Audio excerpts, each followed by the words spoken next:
Sigmund Shlomo Freud, nascido em Freiberg, na Morávia, em 6 de maio de 1856 e falecido em Londres em 23 de setembro de 1939. Mais conhecido como Sigmund Freud, ele foi um médico neurologista e criador da psicanálise. Freud nasceu em uma família judaica. Freud iniciou seus estudos pela utilização da técnica da hipnose como forma de acesso aos conteúdos mentais no tratamento de pacientes com histeria.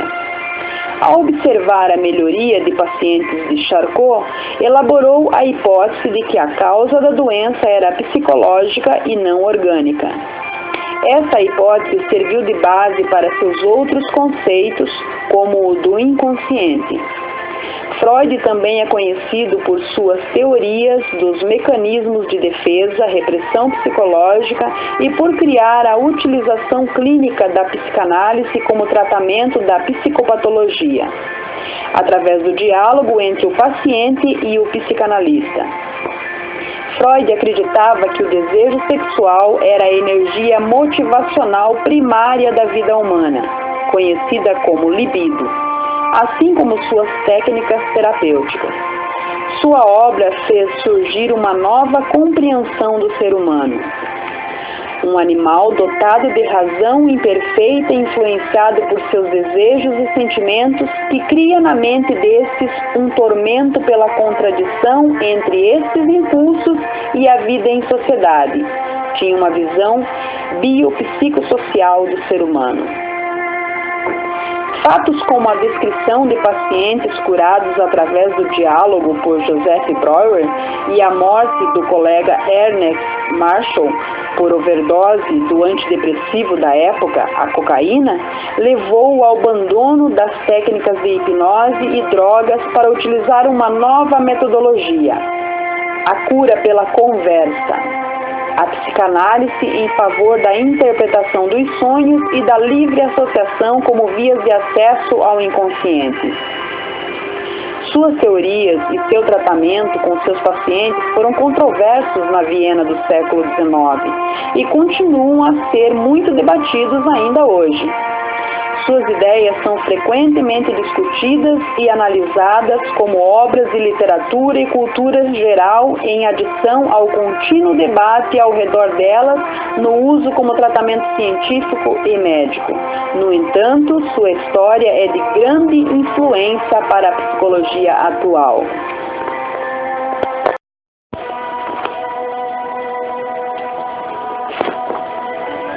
Biografia. Nascido Sigmund Shlomo Freud, em 1856. Aos 4 anos de idade, sua família transferiu-se para Viena por problemas financeiros e problemas de saúde.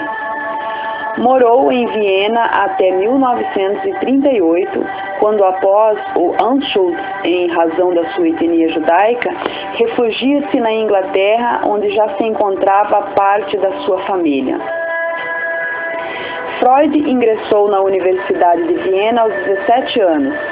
Ele planejava estudar direito, mas ao invés disso entrou para a Faculdade de Medicina, onde seus estudos incluíram filosofia com o professor Franz Brentano, fisiologia com o professor Ernest Bruck e zoologia com a professora darwinista Carl Friedrich Claus. Em 1876, Freud passou 4 semanas na estação zoológica de Claus, em Trieste, dissecando o sistema reprodutor masculino de centenas de enguias, num estudo que se revelou inconclusivo. Graduou-se em medicina em 1881. Sigmund Freud é filho de Jacob Freud e de sua terceira mulher, Amalie Natation, em 1835 a 1930. Jacob, um judeu proveniente da Galícia e comerciante de lã, mudou-se para Viena em 1860. Os primeiros anos de Freud são pouco conhecidos, já que ele destruiu seus escritos pessoais em 2 ocasiões. a primeira em 1885 e novamente em 1894.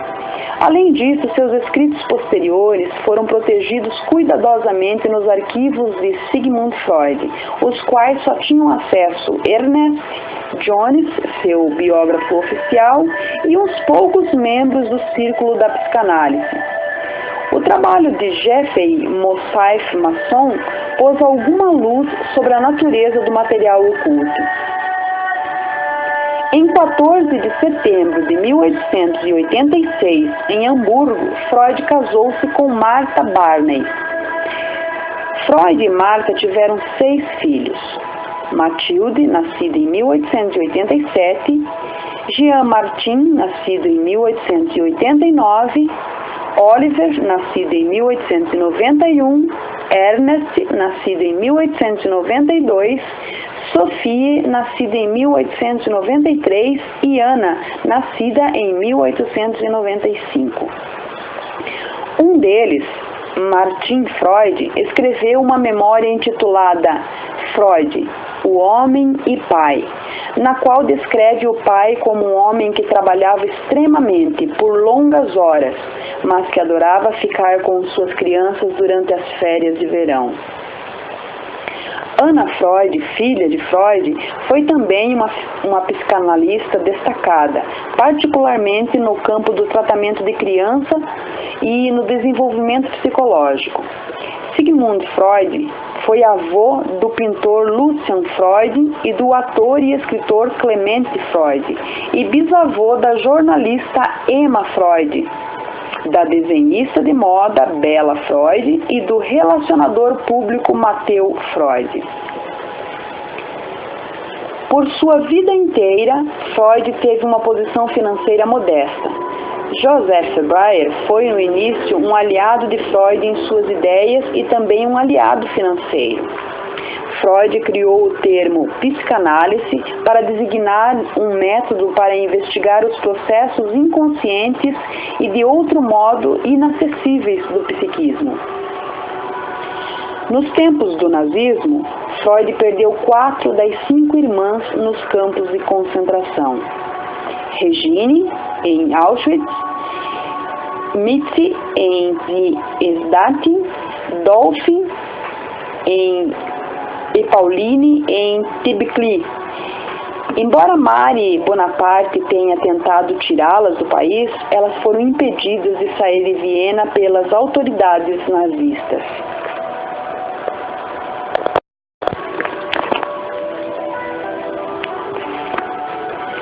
Maturidade. Freud iniciou os estudos na universidade aos 7 anos, os quais tomam-lhe inesperadamente bastante tempo até a graduação, em 1881. Registros de amigos que o conheciam naquela época, assim como informações nas próprias cartas escritas por Freud, sugerem que ele foi menos diligente nos estudos de medicina do que devia ter sido. Em lugar dos estudos, ele atinha-se à pesquisa científica, inicialmente pelos estudos dos órgãos sexuais das enguias. Um estranho, mas interessante presságio das teorias psicanalísticas que estariam por vir 20 anos mais tarde. De acordo com os registros, Freud completa tal estudo satisfatoriamente, mas sem distinção especial. Em 1877, desapontado com os resultados e talvez menos excitado que enfrentar mais dissecações de enguias, Freud vai ao laboratório de Ernest Bruck, que torna-se seu principal modelo de ciência. Com Bruck, Freud entra em contato com a linha fisicalista da fisiologia. O interessante de Bruck não era apenas descobrir as estruturas de órgão ou células particulares, mas sim suas funções. Dentre as atribuições de Freud, nessa época, estavam o estudo da anatomia e da histologia do cérebro humano. Durante os estudos, identifica várias semelhanças entre estrutura cerebral humana e a de répteis, o que remete ao então recente estudo de Charles Darwin sobre a evolução das espécies e a discussão da superioridade dos seres humanos sobre as outras espécies. Freud então conhece Martha Barnais e parece ter sido amor à primeira vista. O seu desejo de desposar Martha, o baixo salário e as poucas perspectivas de carreira na pesquisa científica fazem-no abandonar o laboratório e a começar a trabalhar no Hospital Geral, o principal hospital de Viena, passando por vários departamentos do mesmo. O próprio Bruck aconselha-o a mudar, apesar do seu bom desempenho e com razão, já que Freud precisava ganhar dinheiro. No hospital, depois de algumas desilusões com o estudo dos efeitos terapêuticos da cocaína, com inclusive um episódio de morte por overdose de um amigo da época do laboratório de Bruck, Freud recebe uma licença e viaja para a França, onde trabalha com Charcot, um respeitável psiquiatra do Hospital Psiquiátrico Salpêtrière, que estudava a histeria. De volta ao Hospital Geral e entusiasmado pelos estudos de Charcot, Freud passa a atender na maior parte jovens senhoras judias que sofriam de um conjunto de sintomas aparentemente neurológicos que compreendiam paralisia, cegueira parcial, alucinações, perda de controle motor, o que não podia ser diagnosticados com exames. O tratamento mais eficaz para tal doença incluía, na época, massagem, terapia de repouso e hipnose. Apenas em setembro de 1886, Freud casa-se com Martha Barnais. Com a ajuda financeira de alguns amigos mais abastados, dentre eles Joseph Breuer, um colega mais velho da Faculdade de Medicina, e foi com as discussões de casos clínicos com Breuer que surgiram as ideias que culminaram com a publicação dos primeiros artigos sobre a psicanálise. Freud, 1905. Referências mitológicas de seus estudos. O primeiro caso clínico relatado deve-se a Breuer e descreve o tratamento dado a uma paciente, Berta Pappenheim, chamada de Ana O no livro, que demonstrava vários sintomas clássicos de histeria. O método de tratamento consistia na chamada cura pela fala, ou cura catártica, na qual o paciente discute sobre as suas associações com o sintoma e com isso os faz desaparecer. Esta técnica tornou-se o centro das técnicas de Freud, que também acreditava que as memórias ocultas ou reprimidas, nas quais se baseavam os sintomas de histeria, eram sempre de natureza sexual. Breuer não concordava com Freud nesse último ponto, o que levou à separação entre eles logo após a publicação dos casos clínicos. Na verdade, inicialmente a classe médica em geral acabava por marginalizar as ideias de Freud. Seu único confidente durante esta época é o médico William Fliess. Depois que o pai de Freud falece, em outubro de 1896, segundo as cartas recebidas por Fliess, Freud, naquele período, dedica-se a anotar e analisar os seus próprios sonhos, remetendo-os à sua própria infância e, no processo, determinando as raízes de suas próprias neuroses. Tais anotações tornaram-se a fonte para a obra Interpretação dos Sonhos. Durante o curso desta autoanálise, Freud chega à conclusão de que seus próprios problemas eram devidos a uma atração por sua mãe e a uma hostilidade ao seu pai. É o famoso complexo de Édipo, que se torna o coração da teoria de Freud sobre a origem da neurose em todos os seus pacientes. Essa percepção de que a base do pensamento freudiano está no complexo de Édipo é contestada por Bruno Bettelheim. Este foi um profundo conhecedor de Freud e informa baseado nas Metamorfoses de Apuleio. A base do pensamento de Freud está na paixão desenvolvida por amor. Filho de Júpiter por Psique, filho de Vênus. Estas eram as filhas do rei Lear no Mercador de Veneza, participantes do julgamento de Paris, no qual Psique era a mais bela. No mito original grego, Eros é filho de Afrodite e Psique uma princesa mortal. O mito é uma alegoria do encontro da alma com o amor. Em versões mais antigas, Eros é uma divindade primordial saída do caos e não é filho de ninguém. Paris aparece em outro mito no qual ele deve escolher a mais bela entre 3 deusas, desencadeando a guerra de Troia. Mesmo tendo sido corrompido por Vênus e tendo Paris aceito vencedora, a formosura de Psique a tornou mais venerada do que Vênus. Vênus beijou longa e ardorosamente Amor, para que esse destruísse Psique, mas este se apaixonou por ela e pediu ajuda a Júpiter, o qual a aceita como noiva de seu filho. Originalmente, Afrodite, enciumada da mortal, envia o filho para fazê-la apaixonar-se por um indivíduo vil, mas ele se fere acidentalmente com uma das suas setas, e no decorrer do mito eles se unem e se separam, mas por seu próprio mérito. Psique recupera o seu amor, que obtém de Zeus o direito de fazê-la imortal. Conforme ensina Bruno Bettelheim, em alguns aspectos a história de Amor e Psique é uma réplica de Édipo, mas existem importantes diferenças. Ocorre que o controle dos instintos faz o final de Amor e Psique feliz, enquanto o rei Édipo terminou em tragédia.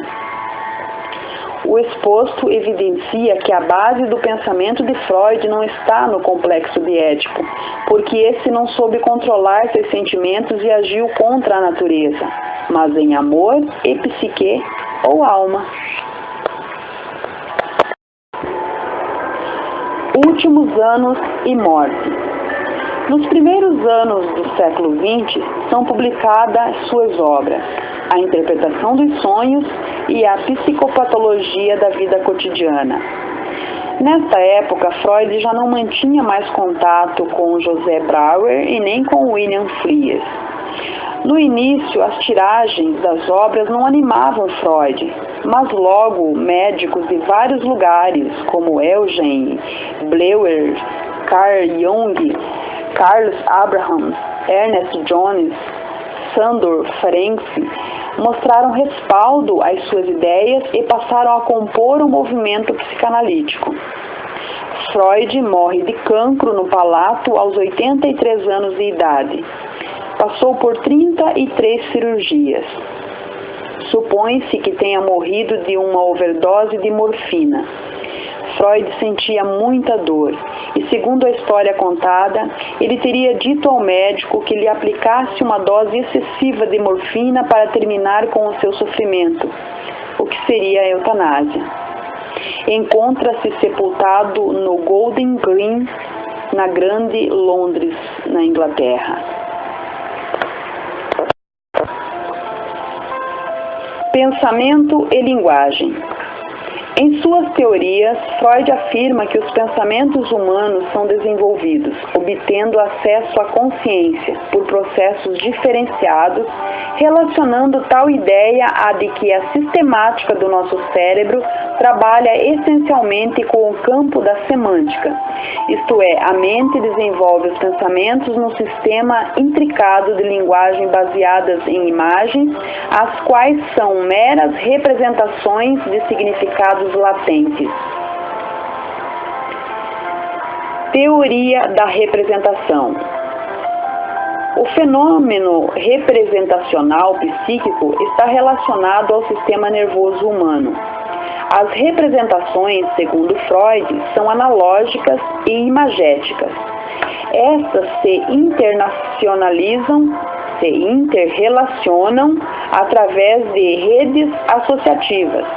As redes associativas das representações são provenientes do processo fisiológico cerebral, que se baseia em uma rede de neurônios. Esse processo ocorre através de um mecanismo reflexo. A informação parte para uma rede associativa de neurônios até chegar à região motora e sensorial. Ela provoca, então, modificações nas células centrais, causando a formação das representações.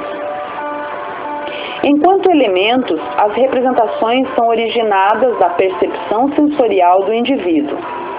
São unidades mentais, tanto de objetos como de situações, sensações e relações. A representação de objeto, também chamada de representação da coisa, é um complexo de associações, formado por uma grande variedade de apresentações visuais, acústicas, táteis, sinestésicas e outras, de acordo com Freud. As emoções, por exemplo, são processos de descarga de energia que são percebidos com os sentimentos. São as chamadas representações imagéticas, que não formam imagens psíquicas, e sim traços minestésicos de sensações. É preciso destacar que as relações entre as representações não são a demonstração e a manifestação de sentimentos, dos afetos, das emoções. A relação entre os tipos de representação formam as ideias, ou seja, as relações associativas contidas nas representações de objeto, captadas pelos processos perceptivos, formam os complexos de sensações associados, dando origem a uma representação completa. Portanto, um único objeto representado na mente é constituído por seus vários aspectos sensoriais da realidade externa: cor, gosto, textura, cheiro e coisas do gênero. Teoria do processo de pensamento. Segundo Freud, o processo de pensamento é a ativação ou inibição dos complexos de sensações associadas que tornam possível o fenômeno representacional psíquico, o que se dá através da energia que flui no sistema nervoso pelos sistemas de neurônios. Podemos distinguir nesse processamento um nível primário e um secundário.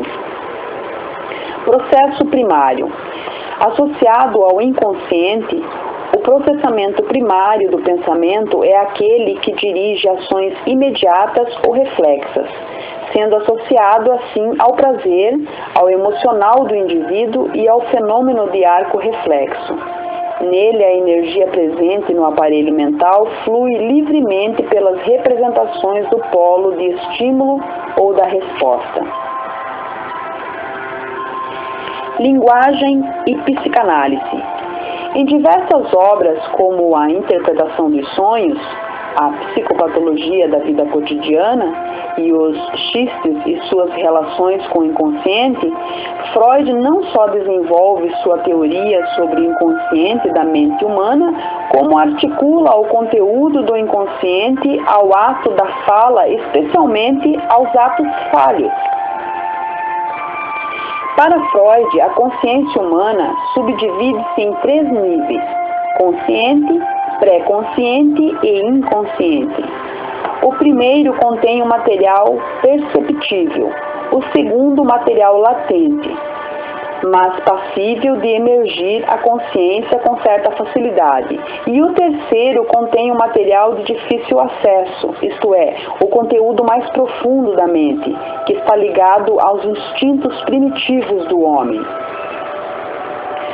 Os níveis de consciência estão distribuídos entre as 3 entidades que formam a mente humana, ou seja, o id, o ego e o superego.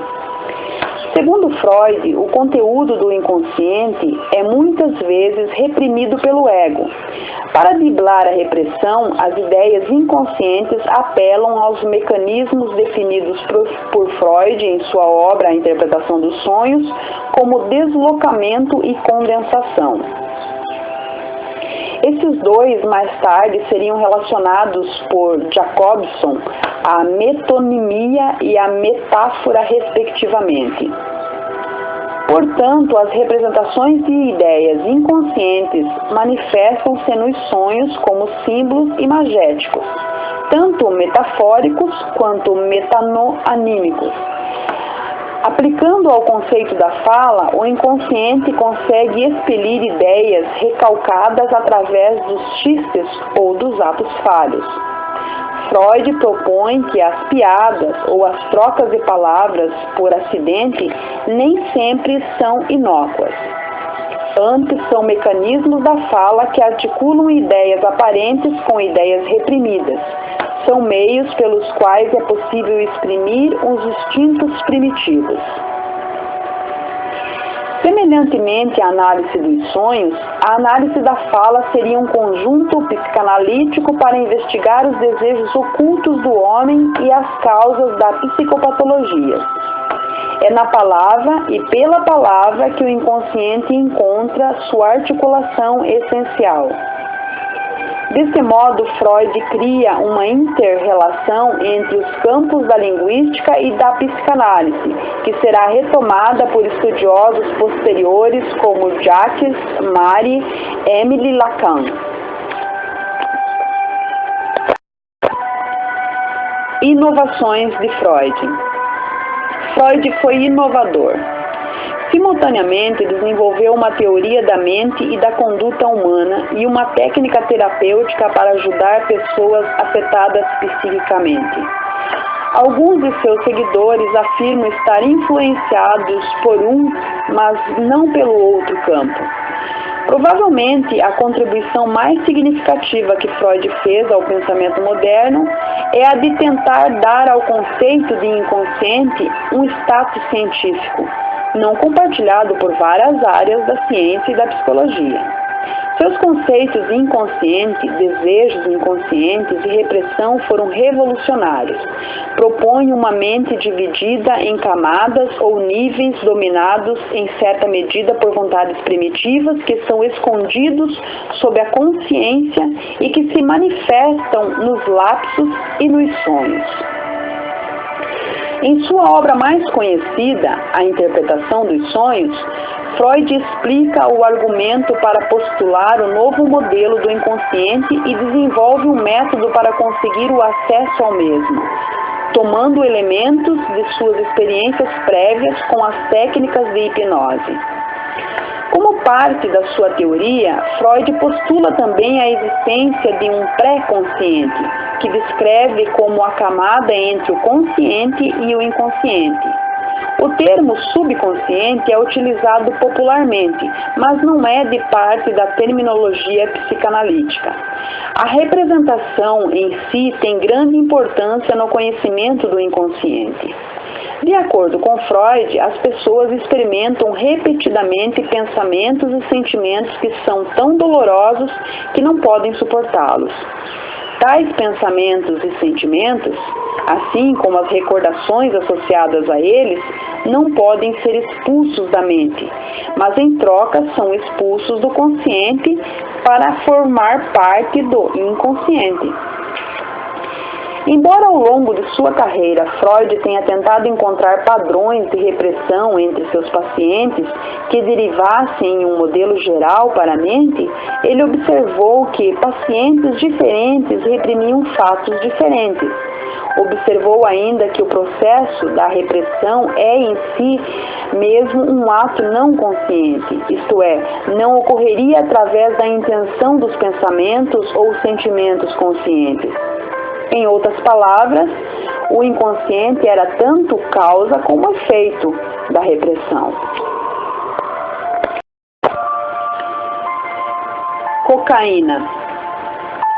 Como um pesquisador da área médica e da psicanálise, Freud foi um dos primeiros a usar e a propor o uso da cocaína como um estimulante, bem como analgésico. Ele escreveu vários artigos sobre as qualidades antidepressivas do medicamento, e ele foi influenciado por seu amigo e confidente William Fliers, que recomendou a cocaína para o tratamento da neurose nasal reflexa.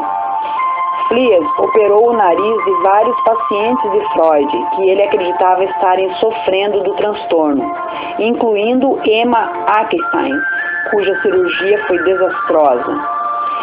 Freud achava que a cocaína iria funcionar como uma panaceia para muitos transtornos e escreveu um artigo científico bem recebido sobre coca, explicando as suas virtudes. Prescreveu para o seu amigo Ernest von Fleischmann-Marshall para ajudá-lo a superar o vício da morfina que tinha adquirido ao tratar uma doença do sistema nervoso. Divisão do inconsciente.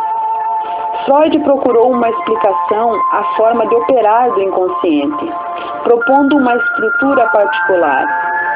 No primeiro tópico, recorre à imagem do iceberg em que o consciente corresponde à parte clara e o inconsciente corresponde à parte não visível, ou seja, à parte submersa do iceberg. De sua teoria, ele estava procurando estudar o que levava às formações dos sistemas psicossomáticos, principalmente a histeria. Por isso, apenas os conceitos de inconsciente, pré-consciente e consciente eram suficientes. Quando sua preocupação se virou para a forma como se dava o processo da repressão, passou a adotar os conceitos de id, ego e superego. O id representa os processos primitivos do pensamento e constitui, como segundo Freud, o reservatório das pulsões. Dessa forma, toda a energia envolvida na atividade humana seria advinda do id. Inicialmente, considerou que todas essas pulsões seriam ou de origem sexual ou que atuariam no sentido de autopreservação. Posteriormente, introduziu o conceito das pulsões de morte, que atuariam no sentido contrário à das pulsões de agregação e de preservação da vida. O id é responsável pelas demandas mais primitivas e perversas. O ego permanece entre ambos, alternando nossas necessidades primitivas e nossas crenças éticas e morais. É a instância na qual se inclui a consciência. Um eu saudável proporciona a habilidade para adaptar-se à realidade e interagir com o mundo exterior de uma maneira que seja cômoda para o id e o superego. O superego, a parte que contraage ao id, representa os pensamentos morais e éticos internalizados. Freud estava especialmente interessado na dinâmica dessas três partes da mente. Argumentou que essa relação é influenciada por fatores ou energias inatas, que chamamos de pulsões. Descreveu duas pulsões antagônicas. Eros era uma pulsão sexual com tendência à preservação da vida, e Thanato, a pulsão da morte, que levaria à segregação de tudo que é vivo, à destruição. Ambas as pulsões não agem de forma isolada, estão sempre trabalhando em conjunto. Como num exemplo de se alimentar, embora haja a pulsão de vida presente, afinal a finalidade de se alimentar é a manutenção da vida. Existe também a pulsão da morte presente, pois é necessário que se destrua o alimento antes de ingeri-lo. E é aí que está presente o elemento agressivo de segregação. Libido. Freud também acreditava que a libido amadurecia nos indivíduos por meio da troca de seu objeto ou objetivo. Argumentava que os humanos nascem poliformicamente perversos, no sentido de que uma grande variedade de objetos possa ser uma fonte de prazer, sem ter a pretensão de se chegar à finalidade última, ou seja, ao ato sexual. O desenvolvimento psicossexual ocorria em etapas, de acordo com a área na qual a libido está mais concentrada. A etapa oral, exemplificada pelo prazer dos bebês ao chupar a chupeta, que não tem nenhuma função vital, mas apenas de proporcionar prazer. A etapa anal, exemplificada pelo prazer da criança ao controlar a sua defecação. e logo a etapa fálica, que é demonstrada pela manipulação dos órgãos genitais. Até então se percebe que a libido é voltada para o próprio ego, ou seja, a criança sente prazer consigo mesma. O primeiro investimento objetal da libido, segundo Freud, ocorreria no progenitor do sexo oposto. Esta fase, caracterizada pelo investimento libidinal em um dos seus progenitores, se chama complexo de Édipo. A criança percebe então que entre ela e a mãe, no caso de um menino, existe o pai impedindo a comunhão por ele desejada. A criança passa então a amar a mãe e a experienciar um sentimento antagônico de amor e ódio com relação ao pai. Ela percebe então que tanto o amor vivido com a mãe como o ódio vivido com o pai é proibido, e é o complexo de Édipo. É então finalizado com o surgimento do superego, com a desistência da criança com relação à mãe e com a identificação do menino com o pai. Crítica ao processo psicossexual. O modelo psicossexual que desenvolveu tem sido criticado por diferentes frentes. Alguns têm atacado a afirmação de Freud sobre a existência de uma sexualidade infantil e implicitamente a expansão que se faz da noção de sexualidade.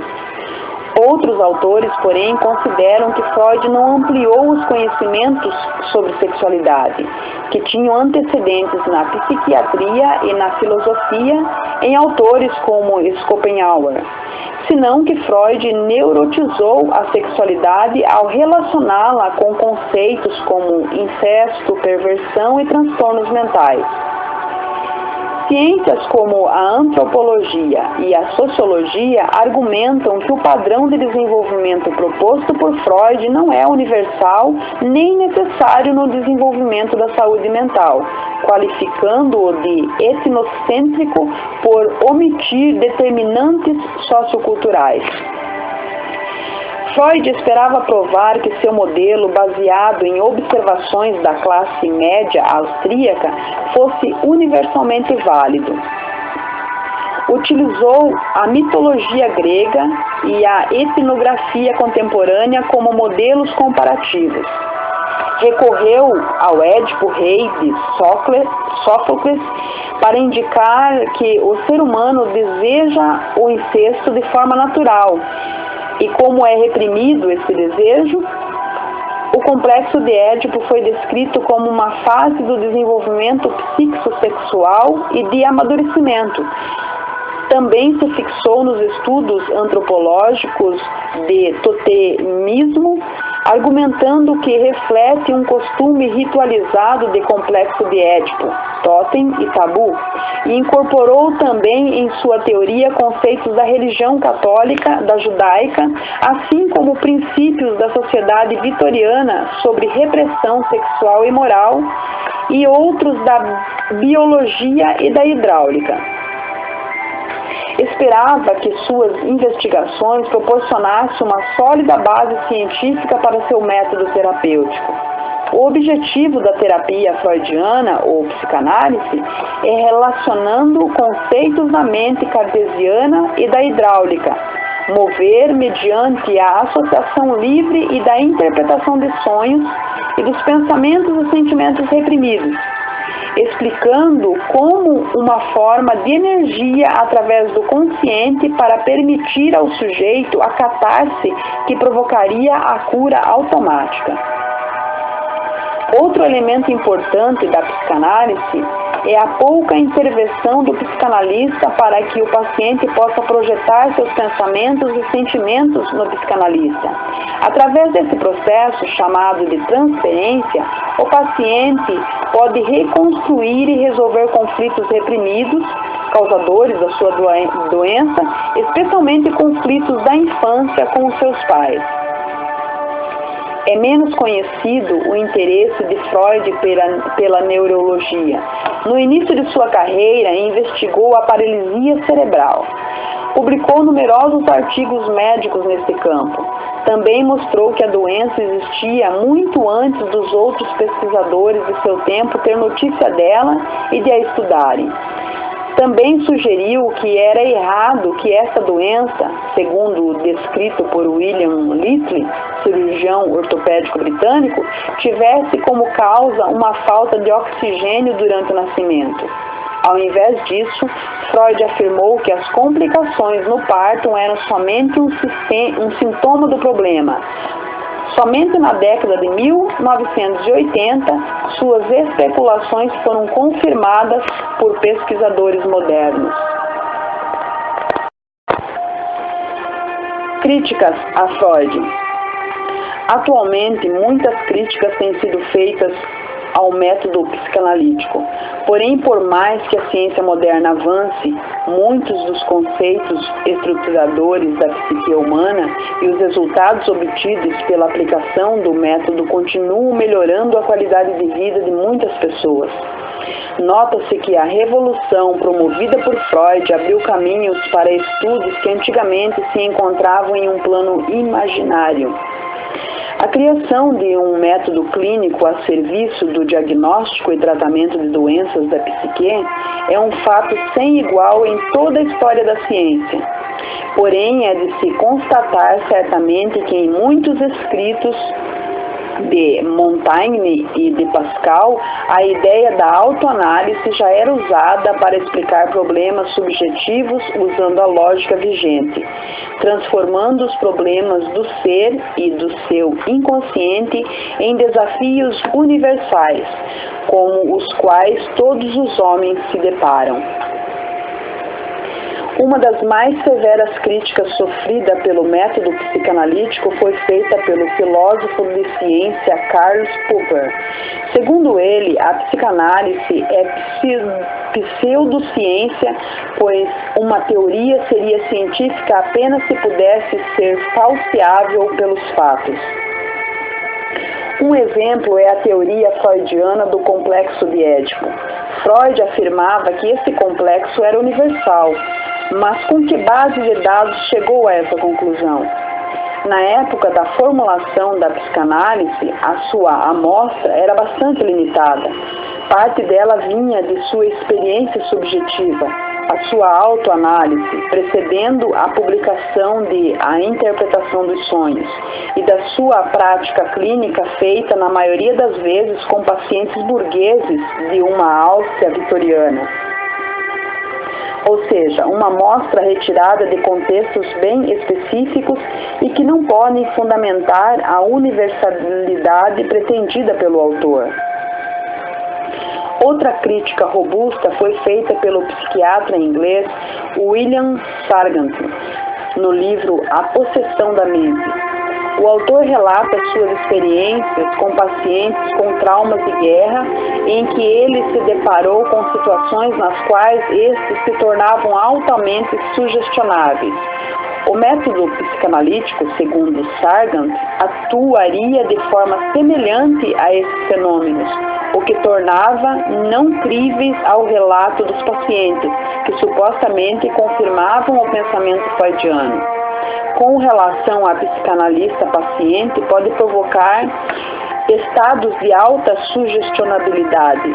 Esses estariam, na verdade, expressando as crenças do próprio psicanalista. Finalizando com sugestões a obras de Freud e relacionados.